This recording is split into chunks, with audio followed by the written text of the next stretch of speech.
og ég greip utan konuna og næsta sem gerist það sjónvarp upp á vegg hjá okkur.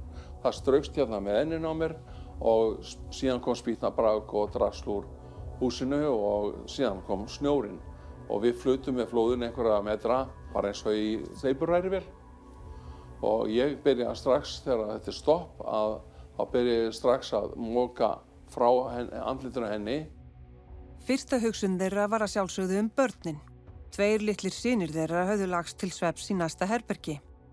Þau fóru saman með faðirvorið og fundu nokkra sálarró í því. Og við lágum bara í snjónum og ég man það að ég þurfti að stýra hökunni vegna þess að mér var svo kalt. Og meðan vorum við náttúrulega angist yfir öllu því fólki sem var örugglega dáið. Við vissum það að hlýta að vera dáið og fullt af fólki við vorum það neðarlega í plássinu. Að það gæti ekki gerst annað að hugsa snjóflóð og Súðavík sem hafði verið 9 mánuðum áður og ég hugsaði allan tímann. Það var nágranni þeirra sem bjargaði þeim. Hann barðist í gegnum óveðrið með skóflu, hlaupandi og kallandi og tókst að moka frá þeim. Eldri sonur þeirra reyndist hafa hlaupið út á nærbuxunum einum fata til að sækja hjálp. Litli bróðir hans, 7 ára, varð eftir í húsarústunum óskaddaður þó.